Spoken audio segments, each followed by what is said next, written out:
अस्सलाम वालेकुम। आज की वीडियो में हम डिस्कस करेंगे पार्ट्स ऑफ स्पीच। सबसे पहले हम इसका इंट्रोडक्शन देख लेते हैं।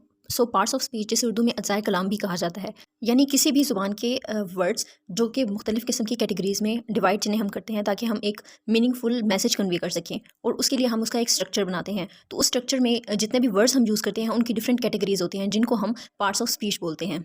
पार्ट्स ऑफ स्पीच की टोटल 8 टाइप्स हैं।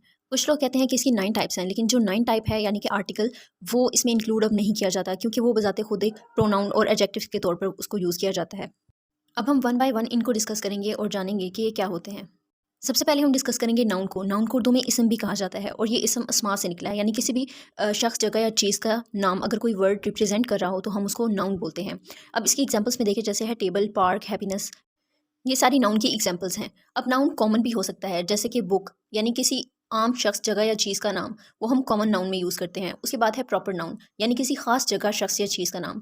देन है कंक्रीट नाउन, यानी कोई भी मटेरियलिस्टिक चीज़, और उसके बाद है एब्स्ट्रैक्ट नाउन। अब ये डिफरेंट नाउन की टाइप्स हैं। इनके ऊपर मैं एक अलहदा वीडियो बनाऊंगी और उसमें आपको डिटेल से इन सारी टाइप्स के बारे में बताऊंगी और इनका यूज़ भी बताऊंगी। सेकंड पार्ट ऑफ स्पीच है वर्ब, जिसे उर्दू में फेल कहा जाता है। कोई भी ऐसा वर्ड जो कि किसी काम के होने को शो कर रहा हो, वो वर्ब कहलाता है। मिसाल के तौर पर रन यानी भागना, ईट खाना, और स्पीक बोलना। अब ये सारे क्या हैं? वर्ब हैं, यानी ये वर्ड्स एक काम के होने को शो कर रहे हैं, इसलिए ये वर्ब हैं। इसके अलावा हेल्पिंग वर्ब्स इस, एम, आर, वाज वर्ब वगैरह जो कि इंग्लिश टेंसेस पास्ट, प्रेजेंट और फ्यूचर में यूज़ किए जाते हैं, उन्हें भी वर्ब कहा जाता है। इसके अलावा ट्रांजिटिव और इनट्रांजिटिव वर्ब और दीगर वर्ब की टाइप्स को हम नेक्स्ट वीडियो में डिस्कस करेंगे। नेक्स्ट है प्रोनाउन, जिसे उर्दू में इसम ज़मीर कहा जाता है। अब प्रोनाउन वो वर्ड्स होते हैं जो कि नाउन की जगह पर इस्तेमाल होते हैं। जैसे नीचे दी गई एग्जाम्पल में एक सेंटेंस है, she is going to the store. अब इसमें जो शी है उसको हमने एक फीमेल पर्सन के नाम से रिप्लेस किया है। यहाँ पर फॉर एग्जाम्पल अगर हम कहते Maria is going to the store, तो अब यहाँ पर हम मारिया की जगह पर अगर शी लगाएंगे तो इट मीन्स कि हम नाउन के साथ जो प्रोनाउन है उसको रिप्लेस कर रहे हैं। इसी तरह ही, शी, इट, दे, ये सब प्रोनाउंस हैं जिन्हें सेंटेंस में दिए गए नाउन के हिसाब से उन्हें रिप्लेस किया जाता है। इसके अलावा प्रोनाउन की बहुत सारी टाइप्स होती हैं जिन्हें अगर मैं इस वीडियो में डिस्कस करूं तो वीडियो बहुत ज़्यादा लंबी भी हो जाएगी और बोरिंग भी, तो इसलिए मैं इसको एक अलग वीडियो में फुल डिटेल के साथ डिस्कस करूंगी। अब हम डिस्कस करेंगे एडजेक्टिव को। इसको एडजेक्टिव भी बोला जाता है और एडजेक्टिव भी, और उर्दू में इसको इसम सिफ्त कहा जाता है। जैसे कि आपको मालूम है कि उर्दू में सिफ्त किसी भी चीज़ की खासियत को कहा जाता है, यानी इसम सिफ्त से मुराद है किसी भी इसम की खासियत को बयान करना। जो वर्ड्स किसी भी इसम की खासियत को बयान कर रहे हों उनको हम एडजेक्टिव बोलते हैं। For example blue, tall, happy. अब यहाँ पर 3 मुख्तलिफ खुसूसियात बताई गई हैं, यानी किसी भी नाउन या प्रोनाउन के बारे में जब आप उसकी क्वालिटी यानी कि उसका मयार, साइज़ या फिर कलर के बारे में बताकर उसको स्पेसिफाई कर देते हैं या फिर मॉडिफाई कर देते हैं, तो वो एडजेक्टिव कहलाते हैं। कंपैरेटिव और सुपरलेटिव, ये दोनों एडजेक्टिव की डिग्रीज हैं। कंपैरेटिव तब यूज़ किया जाता है जब हम दो लोगों या चीज़ों की खुसूसियत का आपस में मुकाबला करते हैं, तो इस सूरत में हम एडजेक्टिव वर्ड के साथ के एंड पे ई आर लगाते हैं। For example, table is bigger than chair, तो इस सेंटेंस में हम चेयर और टेबल का आपस में मुकाबला कर रहे हैं कि दोनों में से कौन सी बड़ी है। इसको हम कंपैरेटिव डिग्री ऑफ एडजेक्टिव बोलते हैं। सुपरलेटिव डिग्री में हम किसी एक शख्स या चीज़ का मुकाबला बहुत से लोगों के साथ या फिर चीज़ों के साथ करते हैं।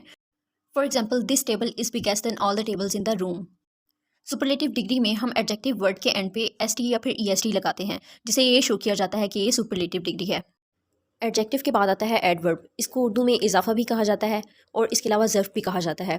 ये वर्ब या फिर एडजेक्टिव या फिर किसी दूसरे एडवर्ब के अंदर इजाफे के लिए यूज़ किया जाता है, यानी कोई काम अगर हो रहा है तो इसमें यह बताया जाता है कि वो किस तरीके से हो रहा है, कहाँ पर हो रहा है और कैसे हो रहा है।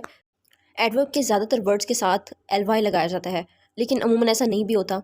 फॉर एग्जाम्पल, यहाँ पर एग्जाम्पल में है क्विकली, तो एक काम के बारे में बताया जा रहा है कि तेज़ी से हुआ है। देन है वेरी, जो किसी काम की ज़ाती को मॉडिफाई कर रहा है। उसके बाद है ओफन, यानी कोई काम अगर कभी कभी होता है तो हम उसके लिए ओफन का वर्ड यूज़ करते हैं।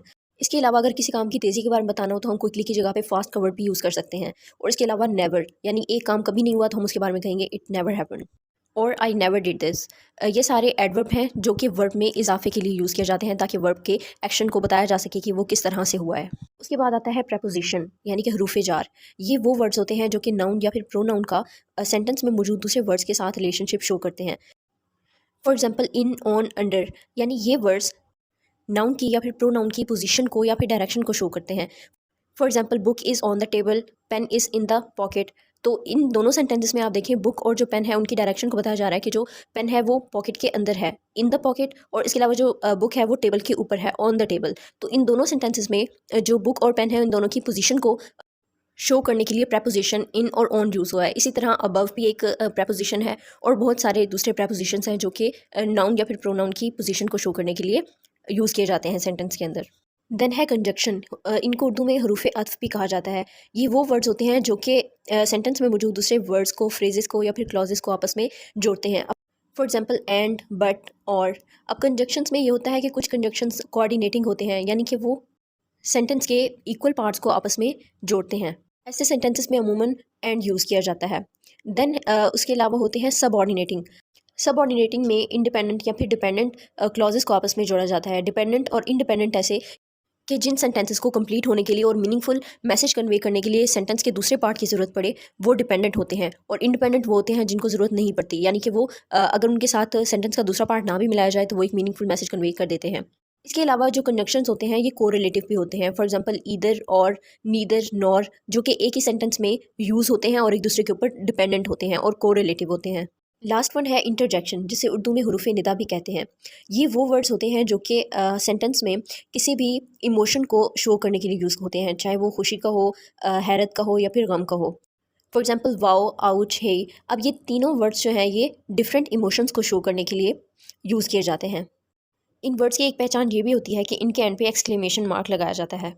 आई होप आपको पार्ट्स ऑफ स्पीच समझ आ गए होंगे। नेक्स्ट वीडियोस में इन पार्ट्स ऑफ स्पीच को one by one complete detail के साथ और इनकी टाइप्स की डिटेल के साथ मैं आपको समझाऊंगी।